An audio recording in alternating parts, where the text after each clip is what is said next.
నమస్తే మిత్రులారా. నా వీడియో కానీ మీకు నచ్చినట్లయితే, నా కంటెంట్ నచ్చినట్లయితే నా ఛానల్ని సబ్స్క్రైబ్ చేసుకోండి, లైక్ చేయండి, షేర్ చేయండి. ఇది నాకు చాలా ఉపయోగపడుతుంది. కంటెంట్లో వెళ్ళినట్టయితే మనం నిన్నటి నుంచి అనేక వార్తా ఛానల్స్లో మెయిన్ స్ట్రీమ్ మీడియాలో చూస్తున్నాం. ఇజ్రాయిల్, అమెరికా, ఇరాన్ మధ్య జరుగుతున్న భీకర యుద్ధం.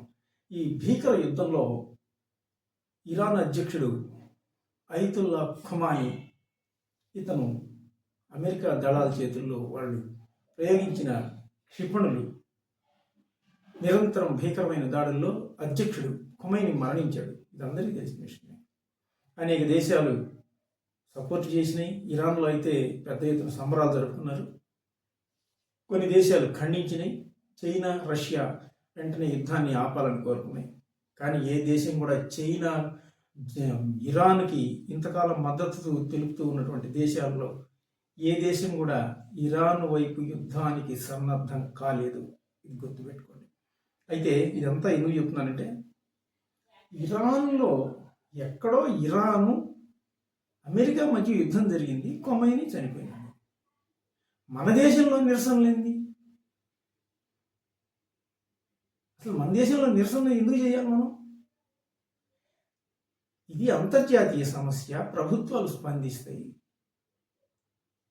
దీనికి ప్రజలు నిరసన తెలియజేయడం ఏంటి? ఎక్కడ ఈ నిరసనలు ఎక్కడ జరిగినాయి తెలుసా? కాశ్మీర్, నాట్ ఇన్ జమ్మూలో కాదండి, కాశ్మీర్లో మాత్రమే జరిగినాయి. ఎలా జరిగినాయి? తీవ్రంగా జరిగినాయి.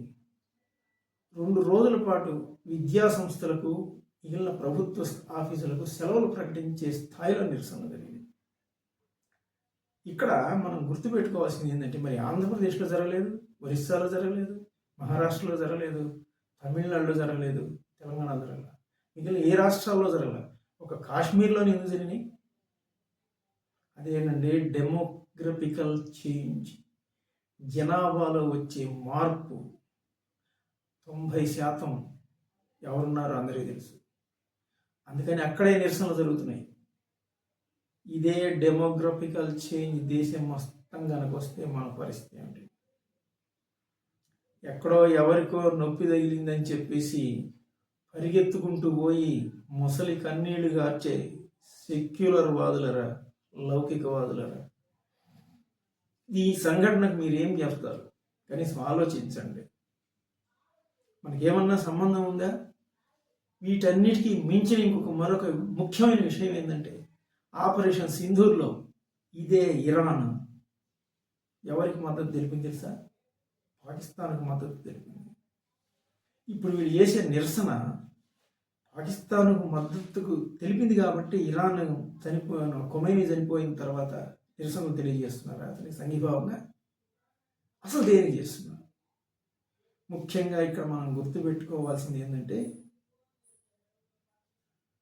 హిందువులు మెజారిటీలుగా ఉన్న రాష్ట్రాల్లో మాత్రమే జాతీయవాదం ఉంటుంది అనే దానికి ఇది చక్కటి ఉదాహరణ. హిందువులు 10% ఉండి మిగిలిన వాళ్ళు 90% ఉంటే, ఇదిగో ఖొమైనీ చనిపోతే మన దేశంలో నిరసనలు ఇలాంటివి జరుగుతూనే ఉంటాయి. దయచేసి సెక్యులర్ వాదులు ఇలాంటి విషయాలు గమనించండి. నమస్తే.